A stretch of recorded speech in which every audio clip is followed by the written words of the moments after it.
राजस्थान में मीणा जाति के कद्दावर नेता डॉक्टर किरोड़ी लाल मीणा इन दिनों काफी बेचैन नजर आ रहे हैं। मीणा राजस्थान सरकार में कृषि मंत्री है, मगर अपनी ही सरकार के खिलाफ मोर्चा खोले बैठे हैं।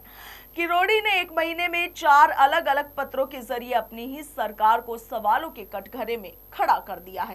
ताजा पत्र उन्होंने पीएम नरेंद्र मोदी को लिखा है। मीणा के इस रवैये के बाद सवाल ये है कि क्या केवल भ्रष्टाचार के खिलाफ आवाज उठाना ही मकसद है या फिर इन चिट्ठियों के सियासी मायने कुछ और भी है। गर्मी के मौसम में राजस्थान में तपिश अपने परवान पर है, मगर लोकसभा चुनाव के परिणामों से पहले राजस्थान में अब सियासी पारा भी बढ़ने लगा है। खासतौर पर भाजपा के मंत्री किरोड़ी लाल मीणा के बाद एक 4 पत्रों ने सियासी तूफान मचा दिया है। पहले 3 पत्र मुख्यमंत्री भजनलाल शर्मा के नाम लिखने वाले किरोड़ी लाल मीणा ने अब चौथा पत्र सीधे प्रधानमंत्री नरेंद्र मोदी के नाम भेजा है। इस पत्र में किरोड़ी लाल मीणा ने अपनी ही सरकार की कार्यशैली पर सवाल उठाते हुए राजस्थान के बहुचर्चित एकल पट्टा प्रकरण में दोषी नेताओं और अधिकारियों के खिलाफ एक्शन लेने की मांग उठाई है। असल में एकल पट्टा प्रकरण का मामला 2011 का है, जब जयपुर विकास प्राधिकरण ने गणपति कंस्ट्रक्शन के प्रोपराइटर शैलेंद्र गर्ग के नाम से एकल पट्टा जारी किया था। 2013 में इसकी शिकायत एसीबी से की गई थी। शिकायत के आधार पर शैलेंद्र गर्ग, तत्कालीन एसीएस जीएस संधू, डिप्टी सचिव निष्काम दिवाकर, जोन उपायुक्त ओंकार सैनी की गिरफ्तारी हुई थी।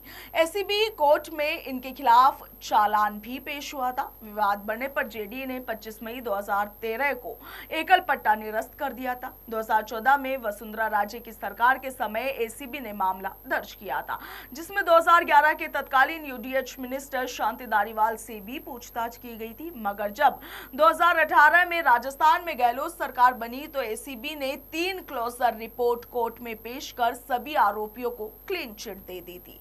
राजस्थान में भाजपा की सरकार बनने के बाद कांग्रेस सरकार की तर्ज पर सुप्रीम कोर्ट में पेश किए गए जवाब में यह बताया गया कि एकल पट्टा मामले में कोई प्रकरण ही नहीं बनता, नियमों की पूरी पालना हुई थी, सरकार की किसी भी तरह का कोई वित्तीय नुकसान भी नहीं हुआ।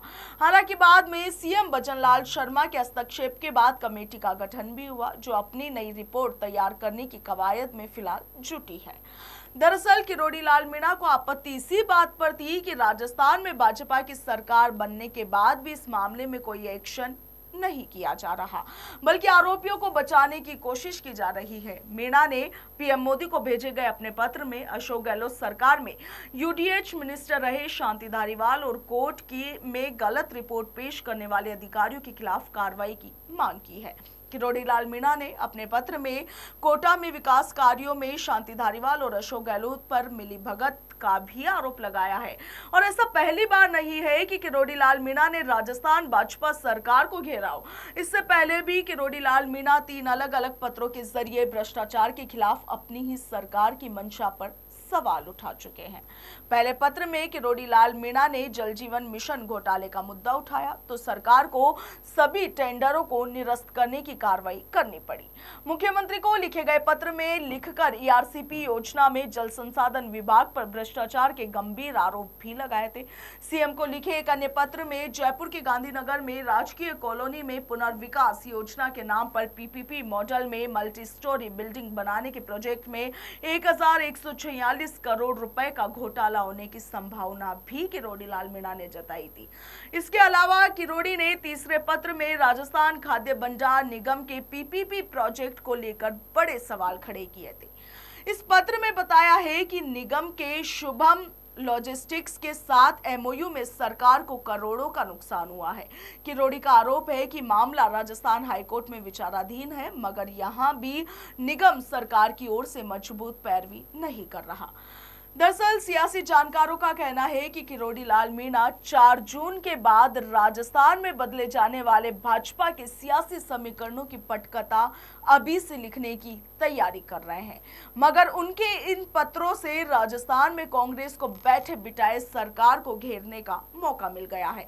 बेशक किरोड़ी लाल मीणा के पत्रों में करप्शन के खिलाफ मुखर आवाज नजर आती है, मगर सवाल ये भी है कि कांग्रेस राज में 5 साल तक अशोक गहलोत गहलोत की सरकार में नाक में दम करने वाले किरोड़ी लाल मीणा अब अपनी ही सरकार के खिलाफ विपक्ष की भूमिका क्यों निभा रहे हैं, और इसे समझने के लिए हमें पिछले 4 महीने पीछे जाना होगा, जब राजस्थान विधानसभा के चुनाव के परिणामों के बाद राजस्थान में बनी भाजपा सरकार में किरोड़ी लाल मीणा को सीएम बनाने की मांग उठी थी। बाद में डिप्टी सीएम और आखिरकार मजबूत पोर्टफोलियो के साथ कैबिनेट मिनिस्टर का दावा किया गया था, मगर मीणा को कृषि मंत्री के पद से ही संतोष करना पड़ा। मनमाफिक मंत्री पद नहीं मिलने से किरोड़ी लाल मीणा शुरू से ही नाराज दिखाई दे रहे थे, और यही कारण है कि लोकसभा चुनाव प्रचार के बीच अपनी लोकसभा सीट दौसा से भाजपा प्रत्याशी की हारने की सूरत में मंत्री पद से इस्तीफा देने की भी किरोड़ी लाल मीणा ने घोषणा कर दी थी। दरअसल किरोड़ी लाल मीणा जानते हैं कि यदि दौसा सीट से भाजपा चुनाव हारती है तो उन्हें मंत्री पद छोड़ना ही होगा, लिहाजा वो इन पत्रों के माध्यम से राजस्थान सीएम पर सियासी प्रेशर बनाकर आने वाले दिनों के लिए अभी से ही अपनी अलग सियासी राह बनाने की तैयारी में जुटे हैं। ऐसे में कहा जा सकता है कि लोकसभा चुनाव के परिणाम अगर आशा अनुरूप नहीं रहे तो राजस्थान के मुख्यमंत्री भजनलाल शर्मा के लिए किरोड़ी लाल मीणा बड़ी सियासी चुनौती साबित होने वाले हैं। Bureau report, Punjab Kesari, Rajasthan.